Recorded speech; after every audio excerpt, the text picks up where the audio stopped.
네, 성도 여러분 안녕하세요. 2020년 제3기 교과 방송을 시작하겠습니다. 오늘은 제5과가 되겠고요. 제목은 보시는 것처럼 성령의 능력을 힘입은 증언이라고 하는 제목의 내용이 되겠습니다. 제목 보시면서 여러분 어떤 생각이 지나가는지 잘 모르겠습니다만은 사실 그리스도인에게는 이 성령의 능력을 힘입어 살아가는 삶 자체가 그게 신앙이고 전부거든요. 그러니까 이건 우리한테 너무나 자연스러운 일이어야 하는데 사실은 그렇지 못한 경우들이 있는 것 같아요. 사도행전 후반부로 가게 되면은 제자들 가운데에 성령이 있음을 알지도 못한 사람들이 있었거든요. 마치 오늘날 재림교회에도 성령의 능력을 힘입어 살아가는 것이 무엇인지를 잘 모르고 신앙을 한다고 하는 분들이 계실 수 있습니다.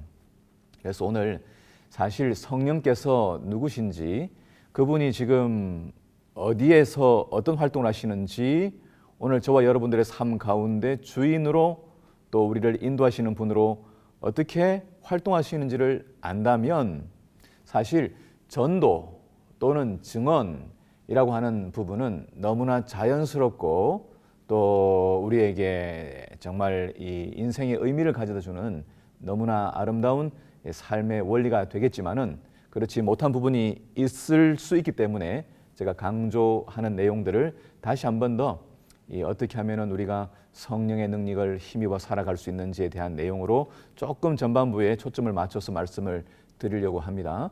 그 점을 좀 여러분 이해해 주시고 함께 시작해 보도록 하겠습니다. 기억절의 말씀은요. 빌기를 다함에 모인 곳이 진동하더니 무리가 다 성령이 충만하여 담대히 하나님의 말씀을 전하니라. 자, 제자들이 예수님께서 마지막 승천하시기 직전에 명령하시고 또 부탁하셨던 것처럼 너희는 온 천하에 다니며 만민에게 복음을 전파하라 그렇게 부탁했거든요. 안식일 서론부에 보면은 그들은 사실 너무나 평범했던 사람들이었고 또 몇 명 되지도 못했다. 그런데 그들이 너무나 놀라운 역사 속에서 이처럼 놀라운 확장과 또 영향력을 미친 그룹이 어디 있는가? 이런 영향력을 미치게 된 그 비결이 어디에 있는가? 이런 질문을 던지고 있습니다. 평범했던 그들에게서 이런 비범한 일들이 일어났던 것은 도대체 그들에게 무슨 변화가 있었던 것인가? 우리는 이 안식일 서론 부분에 있는 사도행전 1장 8절 다시 반복되고 있는데요. 이 말씀을 가지고 여러분 말씀을 전하는 증인이 되기 위해서는 성령을 받아야 합니다. 이렇게 이제 이야기를 하게 되면 성령이 복음을 전하는 조건처럼 이렇게 들려지죠. 그러나 사실은 증인이 되겠다라고 하는 것은 결과론적인 것이고 우리 안에 성령께서 내재하시고 성령께서 이끌어 가시는 삶이 되면 회심하고 거듭난 삶이 되면 하나님의 자녀가 되면 우리는 그때부터 전혀 성격이 다른 삶을 살아가는 사람들이 되거든요. 그렇지 않습니까? 기대하는 것, 추구하는 것, 바라보는 것, 이 세상에서 목표로 하는 인생의 목표 다 바뀌거든요. 우리는 큰 그림을 본 것입니다. 큰 계획을 본 것이죠. 이미 지난주 또 계속해서 말씀드렸던 것처럼 저는 이 복음 전도라고 하는 것이 무엇을 전하는 것인지 이미 함께 소개하고 나눠드렸습니다. 그건 뭐예요?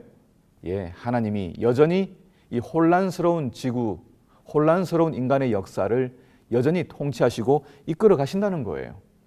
그것이 증거로 우리에게 주어진 것이 무엇인가 하면은 우리 안에 거주하시는 하나님이신 성령님이시고 그분이 우리 안에서 우리를 하나님의 나라로 변화시켜 주셨다는 거예요. 그러니까 하나님 나라는 우리 안에 있는 것이죠. 그래서 제가 다시 한번 이 말씀을 가지고 여러분 복음을 전하기 위해서 우리가 성령 받아야 합니다. 성령 받기 위해서 어떻게 해야 할까요? 이렇게 좀 이게 비성경적인 방식으로 이 성령을 받기 위하여 만약 생각하게 된다면 사도행전 초반부에 나오는 시몬이라는 사람이 돈을 들여서 베드로가 능력을 가지고 이 성령의 능력으로 병자들을 고치고 기적을 행하자 나도 돈을 들여서 그걸 좀 사게 해달라라고 이야기했던 것처럼 성령을 받는 것이 굉장히 수단적인 것으로 거래적인 방법으로 이해될 수 있겠다는 것이에요. 그러나 뒤에 살펴보겠지만 성령을 받는 것은 하나님의 선물이고요. 우리가 예수님을 하나님의 아들로 믿는 그 순간에 우리에게 주어지는 하나님의 은사, 축복이라고 하는 것입니다. 자, 우리가 사도행전 1장 8절에서 본 것처럼 오직 성령이 너에게 임하시면 너희가 권능을 받고 내 증인이 되리라. 이 말씀을 우리가 자주 인용하는데요. 이미 함께 나눴던 것처럼 이 1장 8절에 나오는 성령과 하나님 나라에 대한 이 증거의 삶이라고 하는 것은 이 6절, 7절에 나오는 문맥상에서 이해를 해야 합니다. 6절에 제자들이 모였을 때에 예수께 여쭈어 이르되 주께서 이스라엘 나라를 회복하심이 이때입니까? 라고 질문이 뭐예요? 이스라엘 나라 회복하는 게 질문이었습니다. 그때에 이르시되 때와 시기는 아버지께서 자기의 권한에 두셨으니 너희가 알 바가 아니다. 그렇게 말했습니다. 그래서 여기 나오는 이 복음을 증거하겠다, 성령이 임하시면 복음을 증거하겠다라고 하는 1장 8절의 말씀의 맥락 속에는 하나님의 나라가 언제 회복됩니까? 라고 하는 질문에서 시작된 것인데 예수님께서는 이 질문에 대한 대답으로 하신 말씀이 바로 오직 성령이 너에게 임하시면 이렇게 얘기했다는 거예요.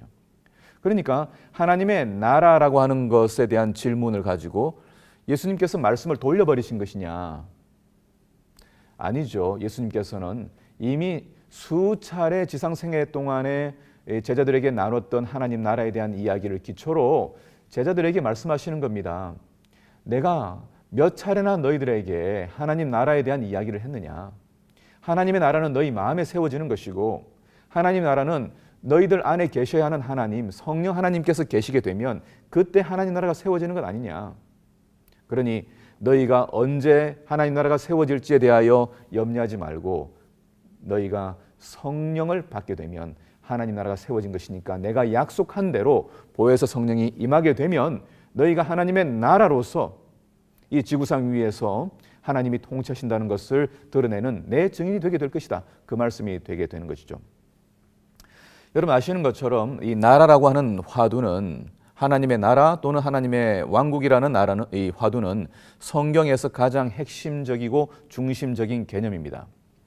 아시는 것처럼 니고데모와의 대화 가운데에서 니고데모가 가지고 온 마음의 질문을 예수님께서 간파하시고 네가 물과 성령으로 거듭나지 아니하면 하나님 나라에 들어갈 수 없다 그렇게 이야기했어요. 무슨 질문을 가지고 온 거예요? 하나님 나라가 어떻게 세워지는가? 하나님 나라가 언제 세워지는가? 이 질문에 대하여 예수님은 명쾌하게 말씀하신 것입니다. 하나님의 나라는 인간이 하나님이 통치하셔야 될 영역인데 그것은 우리 밟고 있는 흙 이런 것이 아니라 흙으로 만들어진 인간 자체죠. 인간의 마음 자체가 하나님의 나라 영토가 되어야 되는 것인데 그걸 뺏겨버린 것입니다. 인간이 하나님께 드려야 할 통치 또 충성을 사단에게 주게 된 거예요.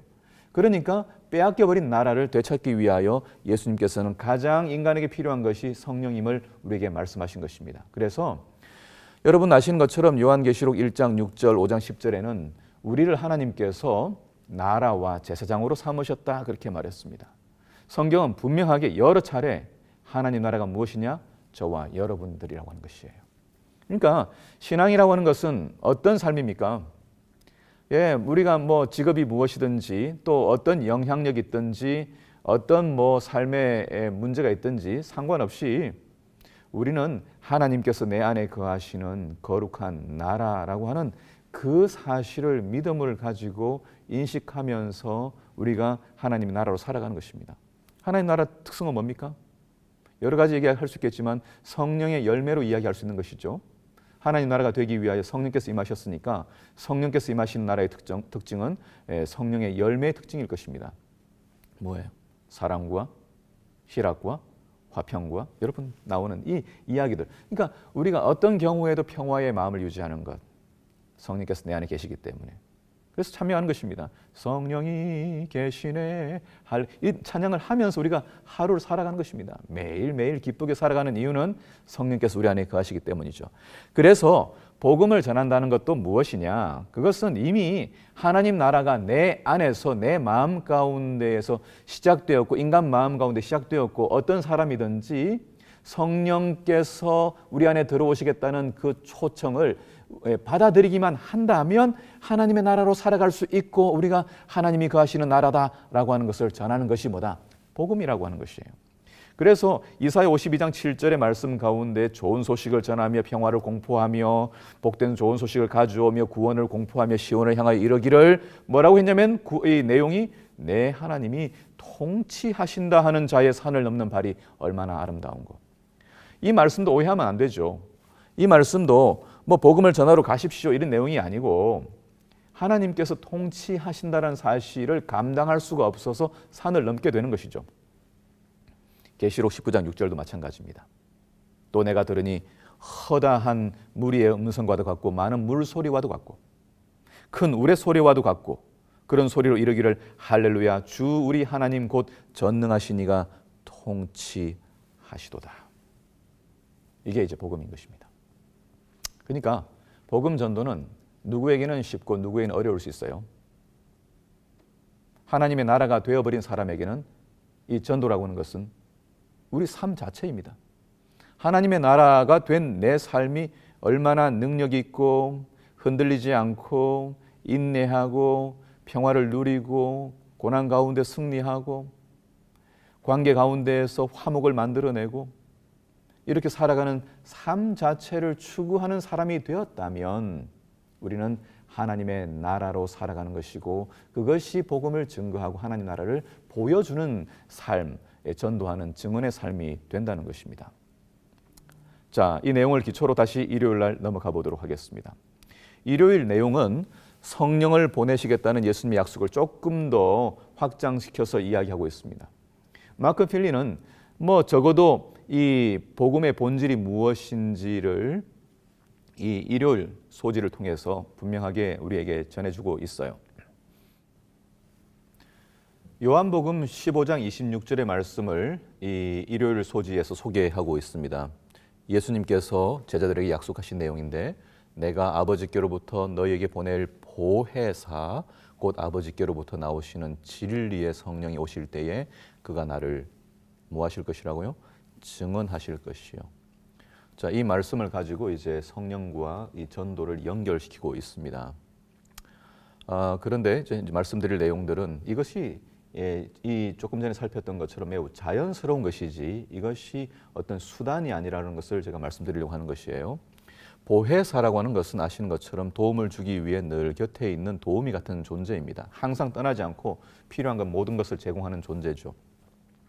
자, 여러분, 성경에 나오는 이 모든 이 주제들을 조금 더 이제 쉽게 이야기한다 그러면, 하나님께서 심지어 범죄한 인간이라 할지라도 절대로 버리지 못하고 영원히 함께 하시겠다고 하는 하나님의 그 극렬한 사랑의 표현이 성경에 나오는 모든 그 사건들의 의미들입니다.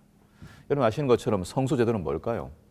성소제도는 결국은 하나님께서 우리와 함께 집을 짓고 사시겠다는 거예요. 그래서 요한계시록에 가면은 아예 성전이 없습니다.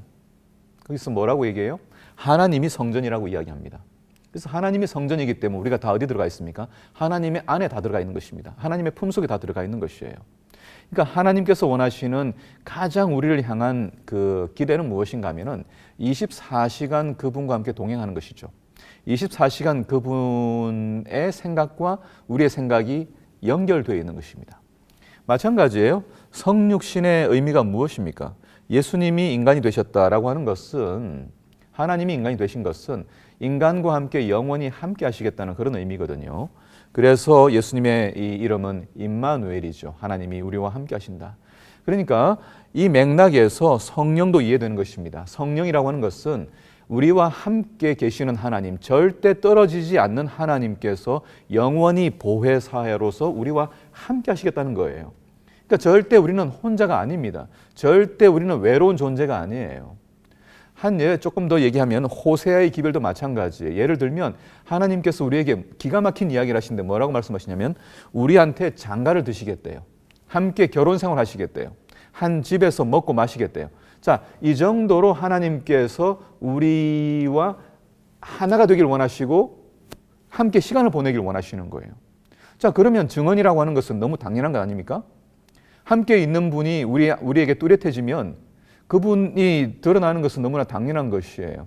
그런데 정작 하나님과 함께 살아가는 일은 없고 성경에 나오는 어떤 이야기들을 끼워 맞춰가지고 또는 A, B, C, D 순서를 따라서 이 논리적으로 설명을 하는 것이 신앙인 것처럼 생각하다 보니까 마음을 움직이는 것이 별로 없는 거예요. 그래서 우리가 다시 한번 기억할 것은 성령께서 우리에게 오셨고 우리와 함께 하신다는 약속은 그 자체로 하나님이 우리와 함께 하신다는 이 의미라는 거예요. 한순간도 떠나지 않겠다. 숨 쉬는 순간마다, 발걸음 옮기는 모든 순간마다 하나님이 우리와 함께 살아가고 싶어 하신다는 거죠. 이게 뭐 에녹이 우리에게 보여준 동행의 삶 아니겠습니까? 여러분, 이번 교과를 통해서 우리가 어떻게 전도해야 되느냐, 사실 이런 고민할 필요는 없어요. 우리가 어떻게 하면은 하나님과 함께 걸어갈 것이냐, 함께 그분과 살아갈 것이냐, 그 삶을 더 즐겁게 누리며 살아갈 것이냐, 여러분 여기에 초점을 더 맞춰주시기를 부탁드리겠습니다. 본문의 내용 가운데 이런 내용이 소개되고 있습니다. 성령의 역할 중 하나는 신자들 곁에서 뭐예요? 동행하고 그들에게 능력도 주시고 전도 활동을 펼칠 때 그들을 인도해 주는 것이다. 예수님을 위해 증언할 때 우리는 결코 혼자가 아니다. 성령은 우리 곁에서 함께 하시며 우리를 진실한 구도자들에게로 인도해 주신다. 그분은 우리가 그들을 만나기 전에 그들의 마음을 준비시켜 주신다. 그분은 우리가 어떤 말을 해야 할지 인도하시고 구도자들의 마음에 확신을 불어넣으시며 하나님의 부르심에 응답하도록 그들에게 용기를 주신다. 자, 여러분, 누가 일하시는 겁니까? 하나님께서, 성령께서 먼저 일하시는 거예요. 그러니까 전도하는 게 부담되는 일입니까? 아니요. 그냥 어떤 기회든지 누구를 만났든지 이 기회를 통해서 하나님께서 무슨 일을 하기를 원하실까? 라고 만약 생각한다면 그러면 우리는 자연스러운 기회를 통해서 전도를 하게 되는 것이죠. 그러니까 전혀 두려워할 필요가 없습니다. 자, 아까 이제 읽었던 말씀 가운데 자, 성령이 오시면 그가 나를 증언하실 것이다. 이걸 조금 성경적으로 조금 분명하게 확인해 보도록 하겠습니다. 자, 먼저 이 말씀에 의하면 성령은 예수님이 누구이심을 증거하는 것이냐면은 예수님은 하나님의 아들이다. 예수님은 하나님의 주권자다. 예수님은 이 세상의 통치자다라고 하는 것을 보여주시는 분이 누구냐면은 성령이시라는 거예요. 그래서 요한일서 5장 6절에는 이는 물과 피로 임하신 이시니 곧 예수 그리스도시라. 물로만 아니요 물과 피로 임하셨고 증언하는 이는 누구다? 성령이시다. 그러니까 증언한다. 뭘 증언하는 겁니까? 예수님이 누구신지를 증언하는 겁니다. 자, 이것이 성령의 역할이에요. 성령은 하나님의 아들이신 예수님이 이 세상의 통치자임을 보여주시는 일이에요. 그래서 이후에 살피겠지만 침례 받으실 때 하늘이 열리면서 이는 내 사랑하는 아들이요 내 기뻐하는 자라라고 성령께서 증언해 주신 것입니다. 마찬가지로 성령이 예수님을 하나님의 아들이심으로 증거하는 것처럼 성령은 마찬가지 그분을 마음에 모신 모든 사람들이 하나님의 아들이라고 하는 것을 또 증거해 줘요. 자, 제가 누군지 제 정체성을 증거하는 것은 무엇인가 하면 제 내면에 제 마음에 거하시는 성령이라는 것입니다. 그래서 로마서 8장 9절에 만일 너희 속에 하나님의 영이 거하시면 너희가 육신에 있지 아니하고 영에 있나니 누구든지 그리스도의 영이 없으면 그리스도의 사람이 아니라. 자, 다시 확인해 보겠습니다. 예수님께서 하나님의 아들이심을 성령이 증거하는 것처럼 이 동일한 성령은 우리 역시도 하나님의 아들임을 증거한다는 거예요. 우리가 누군지를 증거한다는 거예요. 로마서 8장 15절 너희는 다시 무서워하는 종의 영을 받지 아니하고 양자의 영을 받았으므로 우리가 하나님을 아빠 아버지라고 부르짖느니라. 마태복음 3장 17절에 침례 받으시는 장면이 나오죠. 내 사랑은 아들이라고 증거하신 분이 성령이신 것처럼 우리가 하나님의 자녀라고 하는 것을 증명하시는 분이 성령이라는 것입니다. 8장 16절 똑같은 이야기 나오죠. 성령이 친히 우리의 영과 더불어 우리가 누구라고요? 하나님의 자녀인 것을 증거하시나니. 똑같은 거예요. 성령께서 예수님께 임하심으로 그가 하나님의 아들이라고 하는 것을 보여주셨습니다.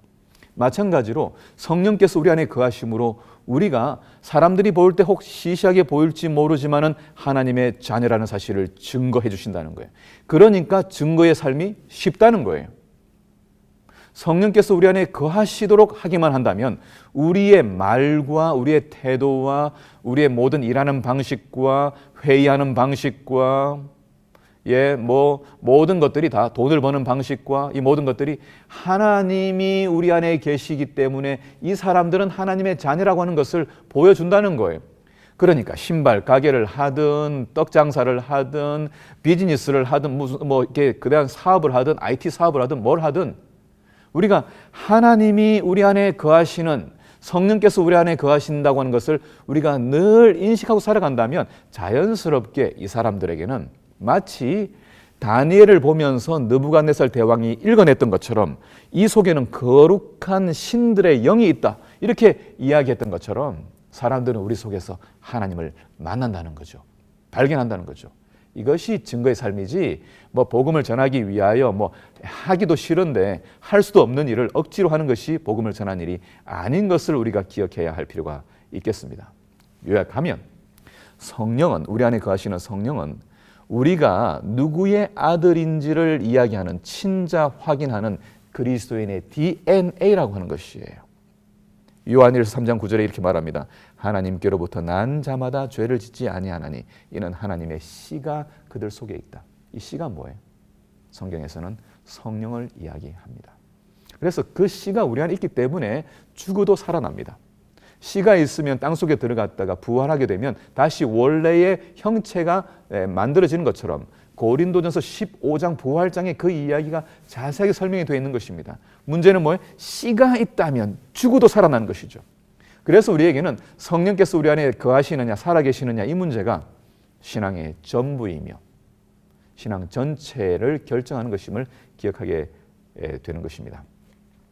자, 이제 성령께서 예수님이 하나님의 아들임을 이야기하고 성령께서 우리가 하나님의 아들임을 이야기한다면 반대로 인간들도 마찬가지 그 안에 거하시는 성령을 통해서 예수님이 하나님의 아들이심을 증거한다 이 말이에요. 그래서 제일 처음에 나온 사람이 누구냐면은 요한이에요. 침례 요한이 증언합니다. 요한이 또 증언하여 이르되 내가 보매 성령이 비둘기같이 하늘부터 내려와서 그의 위에 머물렀도다. 나도 그를 알지 못하였으나 나를 보내어 물로 침례를 베풀라 하신 그이가 나에게 말씀하시기를 성령이 내려서 누구 위에든지 머무는 것을 보거든 그가 곧 성령으로 침례를 베푸는 이인 줄을 알라 하셨기에 내가 보고 그가 하나님의 아들이심을 뭐했다고요? 증언하였다. 침례 요한이 성령이 임하신 예수님을 보고 그가 하나님의 아들이심을 증언했습니다. 마찬가지. 자, 우리의 역할이 무엇이겠습니까? 우리 역시 성령으로 침례를 받았기 때문에 누구든지 성령께서 임하신 것을 보게 되면 하나님이 우리 안에 거하시고 하나님의 아들이신 주님이 온 우주를 통치하시는 분이고 내 마음과 내 삶과 내 가족과 내 모든 직장을 통치하시는 분임을 증거하는 삶을 살아가게 된다는 것이에요. 자, 여러분 어떤 침례를 받았습니까? 여러분들은 물에 침례 받았습니까? 사도 침례 요한은 물로 침례를 베풀었지만 예수님은 성령으로 침례를 베푸시는 분이라고 소개했습니다. 사도행전 11장 16절에 너희는 성령으로 침례를 받으리라고 이야기하고 있습니다. 고린도전서 12장 13절에 한 성령으로 침례를 받았다고 얘기했습니다. 자, 그러니까 누가 그리스도인인지 아닌지는 성령을 받았다. 똑같은 말로 성령으로 침례를 받았다. 이 말 똑같은 말이에요. 질문을 드리겠습니다. 여러분, 우리에게 증거의 삶을 요청하시는데 성경이 누구한테 자연스러운 거예요? 성령으로 침례를 받은 사람에게요. 남은 질문이 이것입니다. 여러분들 성령 침례를 받았습니까? 사도행전 19장 2절에 에베소로부터 온 장로들이 바울을 만납니다. 그리고 바울이 질문을 해요. 너희가 믿을 때에 성령을 받았느냐? 이르되 아니라 우리는 성령이 계심도 듣지 못했다. 저는 상당히 긴 시간 동안 재림교회에서 성령 침례를 받는 이야기를 별로 듣지 못하고 살았습니다. 거듭남에 대한 이야기는 조금 들었는데 성령의 침례를 받음으로 하나님 나라가 되는 이야기를 거의 못 들었어요. 마치 여기 나오는 사람들처럼 성령이 있음도 알지 못하는 교회로 지내다가 최근에 뭐 교과든지 최근에 어떤 내용들을 통해 가지고 성령이 계신다고 하는 이것을 듣게 되었지만 이것이 얼마나 핵심적이고 신앙의 전부인 것인지를 잘 아직도 모르는 분들이 계시는 것 같아요. 바울이 물어요. 그러면 너희가 무슨 침례 받았냐? 대답하되 요한의 침례, 회개의 침례를 받았습니다. 다시 그들이 예수를 듣고 주 예수 이름으로 침례를 받으니 바울이 그들에게 안수하며 성령이 그들에게 임하심으로 비로소 그때부터 방언도 하고 예언도 하는 실제적인 이 그리스도의 삶의 시작이 되었다는 것이에요. 여러분, 믿을 때에 성령을 받았는가? 여러분, 그렇다면 성령 침례를 받는 것이 가장 중요한데 성령 침례를 받았는가라고 하는 질문에 대하여 어떻게 대답할 수 있겠습니까? 성경은 분명하게 이야기합니다. 성령은 어떻게 받느냐? 성령 침례를 어떻게 받느냐? 누가 받느냐? 너희가 믿을 때에 성령을 받았느냐? 그렇게 물었어요. 성령을 돈을 주고 사는 것도 아니고 성령을 받기 위하여 3박 4일 일주일간 금식해야 받는 게 아닙니다. 성령은 예수 그리스도께서 이 지구에 있는 인류를 잊지 않으시고 우리를 찾아오셨고 우리 마음 가운데 하나님의 영토 나라를 세우시기 위하여 모든 죄들을 용서하시고 우리에게 성령을 선물로 약속하셨다는 사실을 믿는 사람은 누구든지 그 성령을 받을 수 있다고 성경이 이야기하고 있어요. 그래서 요한복음 7장 39절 37절부터 보면 누구든지 목마르거든 내게로 와서 마시라 그런 이야기 나오지 않습니까? 누구든지 와라, 누구든지 와라. 그러면서 말하기를 이는 그를 믿는 자들이 받을 성령을 가리켜 말씀하신 것이라. 성령 누가 받아요? 이 땅에 역사적으로 분명히 일어난 사건, 하나님의 아들이신 예수님이 이 땅에 오셔서 사단의 죽음과 죄의 권세를 깨트리시고 우리를 해방시켜 주셔서 하나님의 자녀가 되게 하시고 하나님 나라가 되게 하신 이 사실을 믿는다면 우리에게 성령이 임하신다는 이야기를 하시는 것입니다. 갈라디아서 3장 5절도 동일한 이야기를 하고 있어요. 너희에게 성령을 주시고 너희 가운데서 능력을 행하시는 이의 일이 율법의 행위에서냐 혹은 듣고 믿음에서냐. 여러분, 예수 그리스도를 믿으십니까? 예수 그리스도, 예수가 메시아이심을 믿으십니까? 예수님이 내 생애의 왕이심을 믿으십니까? 예수님이 여전히 이 우주와 지구를 통치하신다는 것을 믿으십니까? 그렇다면 성령께서는 여러분과 저 속에 거하십니다. 그러니까 자연스럽게 우리 안에 거하시는 예수님을 하나님의 아들, 군주로, 통치자로 증거하는 삶은 자연스럽게 되는 일이라는 것이에요. 제가 이 말씀 드리고 싶은 것이에요. 그 이후의 내용은 다 똑같은 내용들입니다. 반복하는 내용들, 분명히 믿음으로 말미암아 성령의 약속을 받는 거예요. 믿어서 약속의 성령으로 인치심을 받는 거예요. 그러니까 여러분, 성령을 받는 것이 어떤 환상 가운데 받는 것이 아니라 내 안에 성령이 선물로 주어졌음을 믿게 되면 그때부터 성령께서는 우리 안에 거하시고 하나님의 나라로 살아간다. 이 사실을 여러분 기억하시고 다시 한번 우리의 삶에 주님이 늘 함께 하심을 기억하면서 동행하게 되시기 바랍니다. 그래서 사도행 1장 8절 드디어 아까 읽었던 그 말씀의 의미가 무엇이냐? 성령이 임하시면 증거하는 삶을 살 것이다. 이 말이 무슨 말이냐? 성령을 마음에 모심으로 하나님의 아들로 거듭나서 하나님의 나라가 되면 성령이 예수님이 하나님의 아들이심을 증거한 것처럼 우리 안에 있는 친자 증명인 성령의 증거를 가지고 예수님이 하나님의 아들이시요 우주의 통치자이심을 증거하는 자가 될 것이다. 이것이 내 증인이 되리라는 의미이다. 여러분 분명하지 않습니까? 성경에 나오는 이야기를 다 종합하니까 사도행전 1장 8절의 의미가 다음과 같은 것입니다. 이제는 남아있는 이야기들 우리가 빨리 지나가도 되겠습니다. 일요일 소지 교훈에 이렇게 요약하고 있습니다. 제가 방금 말씀드렸던 내용들을 거의 비슷하게 이야기하고 있죠. 전도란 예수님을 영화롭게 하는, 영화롭게 영광을 돌리는, 계시록 14장 내용이 저기 12과감 나오거든요. 똑같아요. 하나님께 영광을 돌리라는 기별이 무엇인가? 그분의 통치가 드러나도록 하라. 그분이 우리의 시간과 우리의 공간과 우리의 재물과 우리의 인생을 이끌어 가시는 분임을 드러내도록 하라. 그분께 예수님을 영화롭게 하는 성령의 사역에 동참하는 것이고 전도가요. 그분의 능력과 인도하심에 따라 우리의 삶을 변화시킨 왕이신 통치자이신 예수님에 대하여 증언하는 것이다. 분명하지 않습니까? 자, 그러니 여러분 집중해야 될 게 뭡니까? 집중해야 될 것은 하나님이 내 안에서 살아계신 왕으로 계시는가?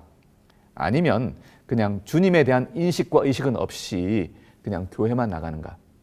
여러분 매 순간 우리 안에 거하시는 하나님의 영 성령께서 우리가 누군지를 말씀해 주시는 그 음성을 듣고 그분이 주시는 능력과 인도를 따라서 놀라운 신비한 삶을 살아가게 되는 이번 과정 공부가 되면 좋겠습니다.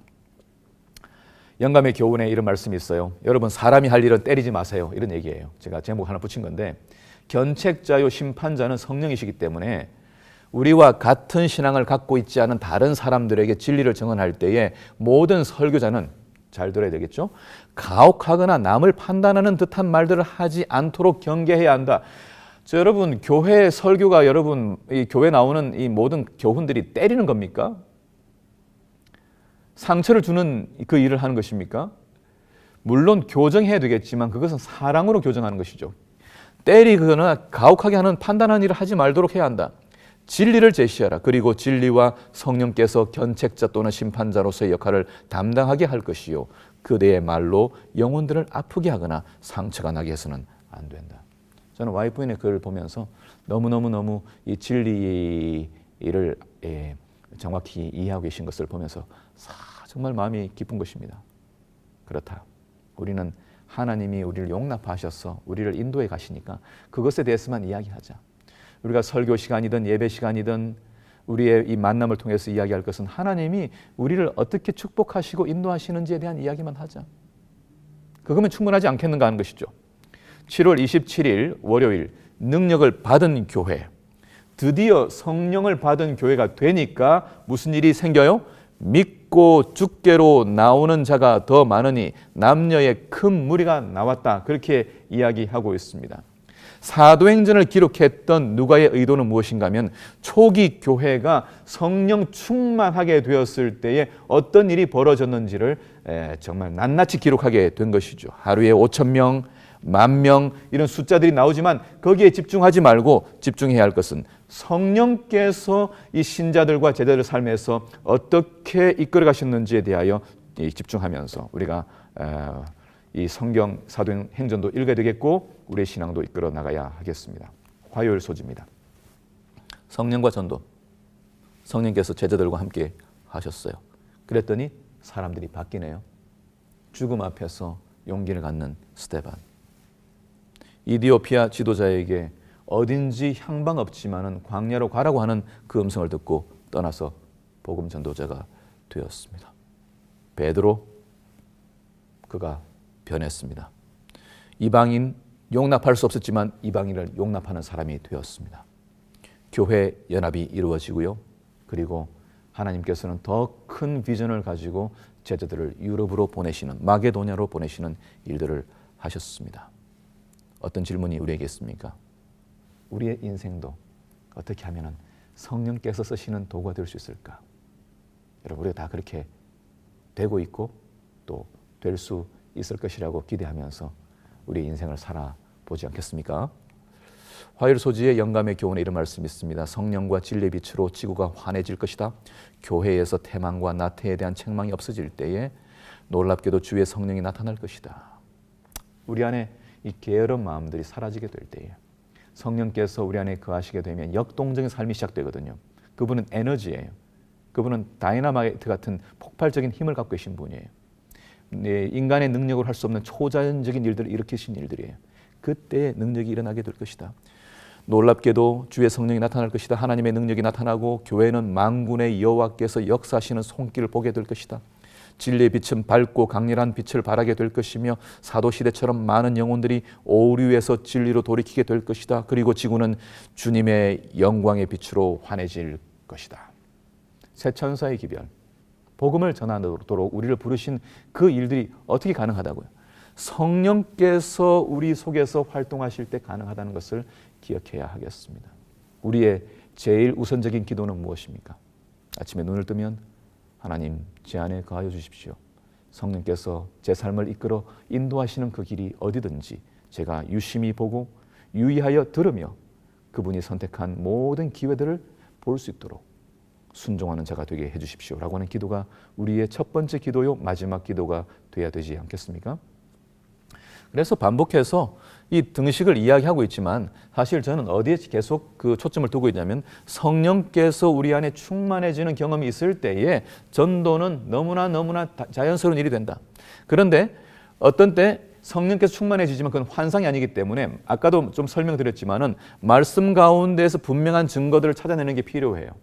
그래서 기도와 성령 충만함으로 말씀을 전하게 된 제자들처럼 우리도 말씀을 전하거나 설명할 준비가 되어 있습니다. 성경이 무엇이냐, 성경이 이야기하고 있는 것이 무엇이냐라고 하는 것에 대하여 설명할 수 있는 준비가 모든 신자들에게 다 되어 있어야 돼요. 여러분, 하나님 나라와 통치, 특별히 성령의 임재와 하나님 나라로서의 거듭남의 삶에 대한 이 이야기는 우리가 성경을 통하여 내 삶을 이야기할 수 있는 고백이 되면 우리는 복음 전도의 준비가 잘 되어 있다고 이야기할 수 있겠습니다. 성경 역시 성령으로 감동을 받았기 때문에 성령의 사람은 말씀 속에서 성령의 음성과 진리를 깨닫고 또 주의 음성을 듣게 되는 것이죠. 교육 126페이지에 있는 이야기가 나오는 것입니다. 말씀으로 세상을 창조한 것처럼 말씀이 우리를 영생하도록 재창조한다.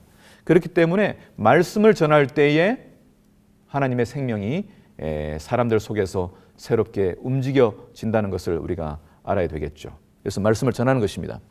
하나님의 말씀에는 모든 세계를 존재하도록 불러내는 창조의 힘이 있다. 이 말씀이 우리에게 능력을 주고 생명을 낳게 한다. 하나님이 하시는 모든 명령은 하나의 약속이다.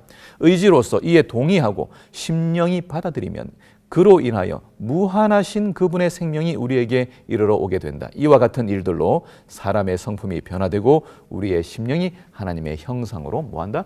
재창조되는 것이다. 여러분, 복음 전도는 창조적인 활동이에요. 사실 지금 사람들을 만나는 것이 굉장히 어렵고 불가능한 상황이 되고 있습니다. 어떻게 해야 될까요? 새로운 방법들을 활용해야 합니다. 하나님께서는 우리에게 지혜를 주셔요. 그래서 많은 사업들이 플랫폼을 통해서 이루어지고 있는 것처럼 복음 전도도 플랫폼을 통해서 이루어질 수 있습니다. 단순히 설교를 전하는 것 넘어서 사람들을 접촉할 수 있는 다양한 방법이 여기에 있습니다. 제가 더 말씀드리고 싶지만 여기서는 생략을 드리겠어요. 여러분 생각해 보세요. 교회가 어디에 투자해야 될까요? 사람들을 접촉할 수 있는 수없이 많은 방법들이 있어요. 우버가 사람들과 사람을 직접 연결시켜 주는 것처럼 우리가 선교를 위한 플랫폼인데 그것이 사람을 만나는 플랫폼으로서 어떤 활동들을 하면 좋겠어요? 여러 돌봄이 필요한 사람들을 위하여 플랫폼을 준비해서 집에서 청소를 해주는 사람, 또 병원에 데려다 주는 사람, 여러 사람들의 도움을 필요로 하는 사람들이 플랫폼 속에서 도움을 요청하게 되면 우리가 준비했다가 만나면 되지 않겠습니까? 힌트를 하나 드렸습니다. 창의적인 방법으로 우리가 이 사회 안에서 하나님께서 활동하시고 또 하나님을 만날 수 있도록 사람들을 이렇게 연결시키는 일들을 위하여 우리가 다양한 창조적인 방법들로 전도를 할 수 있겠습니다. 교훈 가운데 초기 교회가 큰 능력으로 복음을 전할 수 있었던 것은 그들이 인간의 논리나 말이 아니라 성령의 감동을 받은 하나님의 말씀으로 전도했기 때문이다. 여러분, 성경에서 힘있게 전했던 이 사람들은 다 성령에 감동된 사람이라고 기록하고 있어요. 성령에 감동되었다라고 하는 말이 영어로는 in the spirit이에요. 굉장히 간단하죠. 성령 안에서, 성령 속에서, 성령을 통하여 뭐 그런 말입니다. 뭐 디아라는 말도 있으니까요. 여러분, 그래 이 디아라는 것이 뚜루, 통하다 이제 이런 헬라어 뜻인데, 여러분 그래서 성령 안에서 살아가게 되면은 능력이 전해지는 것입니다. 우리 그런 능력 있는 우리 개인 전도자들이 되기를 기도하겠습니다. 수요일 소지의 영감의 교훈에 이른 비에 그 약속들이 풍성했던 것과 비교할 수 없는 약속들이 우리에게 남아 있다라고 하는 것을 이야기하고 있습니다. 그런 시대가 우리에게 펼쳐지고 있습니다.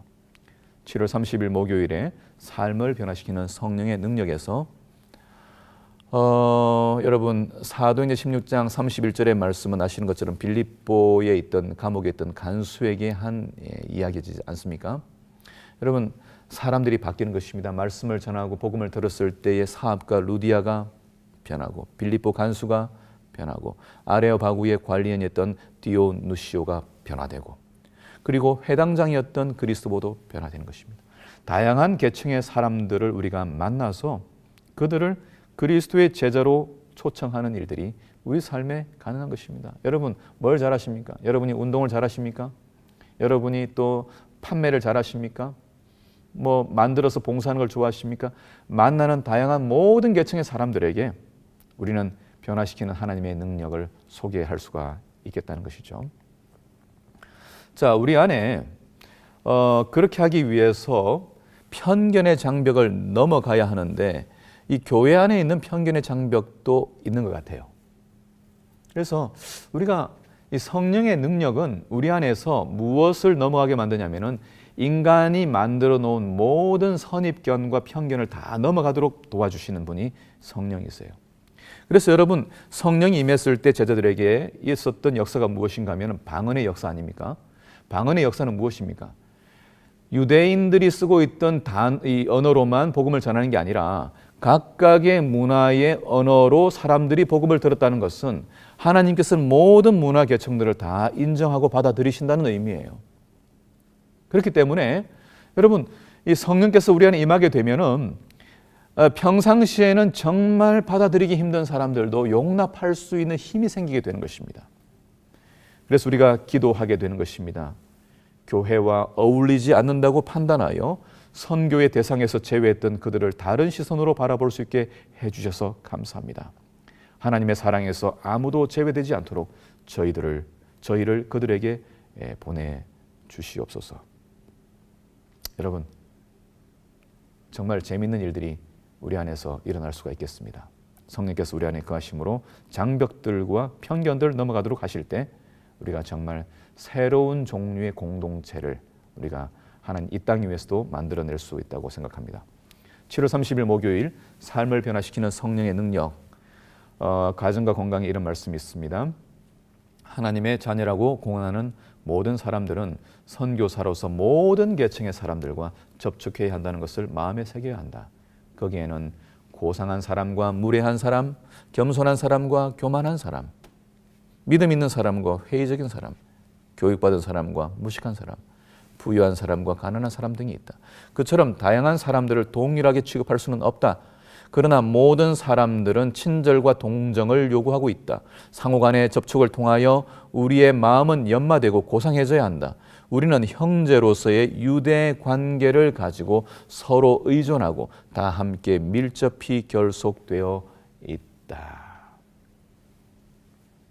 여러분, 성령께서 우리를 어디로 인도하시는지, 누구를 만나도록 하시는지 그 음성을 순종하게 되는 능력을 우리의 삶 가운데서 갖게 되기를 기도합니다.